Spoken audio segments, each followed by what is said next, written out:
जदयू पहले बीजेपी के साथ अलायंस में थी, अब जेएमएम, कांग्रेस, तमाम दल इसमें मौजूद है। बड़ी चुनौती होने वाली है। क्या कुछ मैसेज दीजिएगा आप तमाम कार्यकर्ताओं को, और कितना बड़ा बदलाव होने वाला है आने वाले समय में? देखिए, हम लोग, हमारी पार्टी और हमारे नेता शुरू से अटल बिहारी वाजपेयी वाले भारतीय जनता पार्टी के पक्षधर रहे हैं। और आप देखे होंगे कि माननीय नेता ने भारतीय जनता पार्टी से संपर्क तोड़ दिया। 15 में महागठबंधन के साथ गए, लेकिन महागठबंधन के साथ भी रहने पे उस समय जो हमारे साथी पॉलिटिकल पार्टी थी उनके साथ भी षड्यंत्र किया गया, और अपनी छवि को बचाने के लिए माननीय नेता ने फिर भारतीय जनता पार्टी के साथ अलायंस किया। लेकिन भारतीय जनता पार्टी ने भी जिस तरह से माननीय नेता के साथ गठबंधन में षड्यंत्र किया, और उस षड्यंत्र के माध्यम से जनता दल यूनाइटेड के सीटों को कम करने की कोशिश की गई, तो माननीय नेता उससे आहत थे और उन्होंने फिर भारतीय जनता पार्टी को छोड़ करके एक नए गठबंधन को बनाया और पूरे देश में विपक्षी एकता का उन्होंने प्रयास किया और भारतीय जनता पार्टी को सबक सिखाने की ठानी। और उसके तहत उन्होंने विपक्षी पार्टियों को, जो पार्टी एक दूसरे से बातचीत भी नहीं करते थे, सबको एक राजनीतिक टेबल पर बैठा करके चर्चा हुई, परिचर्चा हुई, और दो तरह के। इसलिए हम लोग बहुत आश्वस्त हैं कि भारतीय जनता पार्टी को हम सब मिल करके पूरी तरह से शिकस्त देने में कामयाब रहेंगे। बिहार सरकार के भवन निर्माण मंत्री डॉक्टर अशोक चौधरी इस वक्त हमारे साथ मौजूद है। राज्य की मौजूदा राजनीतिक हालातों पर हम इनसे चर्चा करेंगे और तमाम चीजों के बारे में जानकारियां भी लेंगे। लोकसभा चुनाव नजदीक है, जदयू की ओर से क्या कुछ तैयारियां फिलहाल की जा रही है? देखिए, लोकसभा चुनाव नजदीक है। हम अपनी पार्टी को अभी हम लोगों का ध्यान चुनाव से ज़्यादा पार्टी के संगठन को मजबूत और धारदार बनाने पर है, और उसके लिए हम बार हम लोग आ रहे हैं। हमारे जो सब प्रभारी हैं, हम लोगों ने जिलों का भी दौरा किया है, हमारे प्रदेश अध्यक्ष भी इस पर काम कर रहे हैं, और नई जो कमेटी है उसकी भी घोषणा कल करने वाले हैं। जिलाध्यक्षों की घोषणा करने वाले हैं, छात्र के अध्यक्ष के, युवा के अध्यक्ष के, महिला के अध्यक्ष का, अनुसूचित जाति प्रकोष्ठ के अध्यक्षों की कल घोषणा माननीय अध्यक्ष जी करेंगे। और उसके बाद कार्यक्रमों को तय किया जाएगा, कैसे हम लोग बूथ तक पहुंच सकें, उसके कार्यक्रम की घोषणा भी करेंगे। प्रमंडलों में हम आम सभा करेंगे, जिसमें हमारे राष्ट्रीय अध्यक्ष आएंगे, और उसके बाद हम राज्य स्तर पर एक कार्यक्रम का आयोजन करेंगे, जिसमें माननीय नेता नीतीश कुमार को हम लोग आमंत्रित करेंगे। विपक्षी एकता मजबूती को लेकर 2 बार बैठक हो गई है, तीसरी बैठक मुंबई में होने वाली है। इसको भी लेकर कई सवाल उठ रहे हैं। भारतीय जनता पार्टी लगातार ये बोलती हुई नजर आ रही है कि तमाम विपक्षी नेता कुर्सी गिनने में लगे हुए हैं, 2024 में इसका कोई असर देखने को नहीं मिलेगा। आप इस बयान को किस रूप में ले रहे हैं? देखिए, भारतीय जनता पार्टी से ये एक्सपेक्ट करना कि भारतीय जनता पार्टी हमारे कुनबों को, या जो हम लोगों ने गठबंधन बनाया है विपक्षी एकता का, उसके बारे में कुछ पॉजिटिव बोलेंगे, वो उचित नहीं है। और ये इस बात को प्रमाणित करता है कि जिस एनडीए की बैठक कभी हुई नहीं 9 वर्षों में, जिस दिन बिहार में बैठक हो रही थी उस दिन इन्होंने एनडीए की पहली बैठक बुलाई। तो ये इसी बात को प्रमाणित करता है कि कितना भीतर से ये लोग चिंतित हैं इस गठबंधन को लेकर के।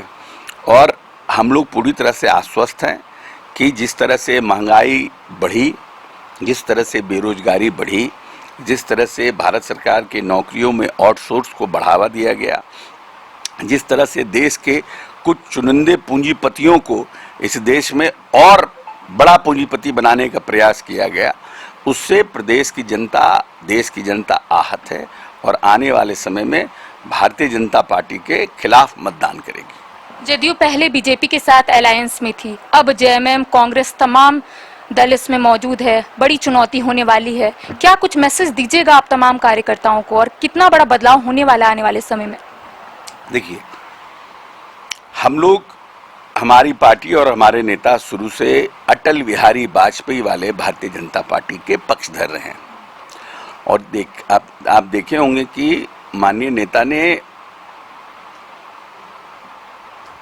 भारतीय जनता पार्टी से संपर्क तोड़ दिया। 15 में महागठबंधन के साथ गए, लेकिन महागठबंधन के साथ भी रहने पे उस समय जो हमारे साथी पॉलिटिकल पार्टी थी उनके साथ भी षड्यंत्र किया गया और अपनी छवि को बचाने के लिए माननीय नेता ने फिर भारतीय जनता पार्टी के साथ अलायंस किया। लेकिन भारतीय जनता पार्टी ने भी जिस तरह से माननीय नेता के साथ गठबंधन में षड्यंत्र किया और उस षड्यंत्र के माध्यम से जनता दल यूनाइटेड के सीटों को कम करने की कोशिश की गई, तो माननीय नेता उससे आहत थे और उन्होंने फिर भारतीय जनता पार्टी को छोड़ करके एक नए गठबंधन को बनाया और पूरे देश में विपक्षी एकता का उन्होंने प्रयास किया और भारतीय जनता पार्टी को सबक सिखाने की ठानी और उसके तहत उन्होंने विपक्षी पार्टियों को, जो पार्टी एक दूसरे से बातचीत भी नहीं करते थे, सबको एक राजनीतिक टेबल पर बैठा करके चर्चा हुई, परिचर्चा हुई और दो तरह के। इसलिए हम लोग बहुत आश्वस्त हैं कि भारतीय जनता पार्टी को हम सब मिल करके पूरी तरह से शिकस्त देने में कामयाब रहेंगे। झारखंड जब अलग राज्य बना था तब जदयू का कई विधायक यहाँ पर मौजूद थे, लेकिन अब जदयू के विधायक नहीं है, एक बड़ी चुनौती रहने वाली। कैसे टैकल कीजिएगा, कैसे संगठन को मजबूत कीजिएगा, कैसे लोगों के बीच जाइएगा? देखिए, हमको लगता है कि कहीं न कहीं नीतीश कुमार जी की पार्टी की अच्छी पैठ थी झारखंड में और झारखंड अलग होने के बावजूद भी हमारे काफ़ी विधायक थे, मंत्री थे। लेकिन जिस पैनी नज़र के साथ संगठन को इस प्रदेश में धारदार करने की आवश्यकता थी या काम करने की आवश्यकता, उसमें कहीं ना कहीं हम लोगों से चूक हुई या कमी हुई है, जिसका परिणाम ये हुआ कि आज संगठन कमज़ोर पड़ा और हमारे विधायक भी नहीं हुए और हम पिछली बार लड़े भी तो उस तरह के हमें रिजल्ट नहीं आए, सफलता नहीं मिली। इसीलिए माननीय नेता ने हम सब लोगों को भेजा है। हमको पूरी उम्मीद है कि हमारे अध्यक्ष खीरू महतो जी बने हैं और माननीय नेता ने उनको भी सम्मानित करने का काम किया, उनको भी सम्मान दिया है, राज्यसभा भेजा है और हम लोग मिल कर के काम करेंगे तो सफलता मिलेगी और फिर से हमारा जो इस प्रदेश में पार्टी का जो पुराना एक वैभव था उसको हम प्राप्त करने का प्रयास करेंगे, प्राप्त करने की कोशिश करेंगे। आपने भी चूक की बात की, जो चूक हुआ है उससे कैसे दूर कीजिएगा? क्योंकि झारखंड राज्य में कई ऐसे राजनीतिक दल है जिनकी तैयारियां लगभग पूरी हो गई है लोकसभा चुनाव को लेकर। जदयू कह सकते हैं थोड़ा पीछे, कैसे आप आगे जाइएगा, कैसे लोगों को अपना मैसेज दीजिएगा कि जदयू की क्या सोच है? देखिए, ऐसा है कि ये चुनाव हम बाकी पॉलिटिकल पार्टी के साथ में से हमारा कोई कंपटीशन नहीं है। हम मानते हैं कि बिहार और झारखंड एक ही है, राज्य अलग हो गए हैं लेकिन हमारा दिल अलग नहीं हुआ है। ये दोनों राज्य मिला के 54 सीट हैं। 54 सीट पर इंडिया लड़ेगी और इंडिया के उम्मीदवार लड़ेंगे, चाहे वो कांग्रेस का हो, जेएमएम का हो, आरजेडी का हो, जेडीयू का हो।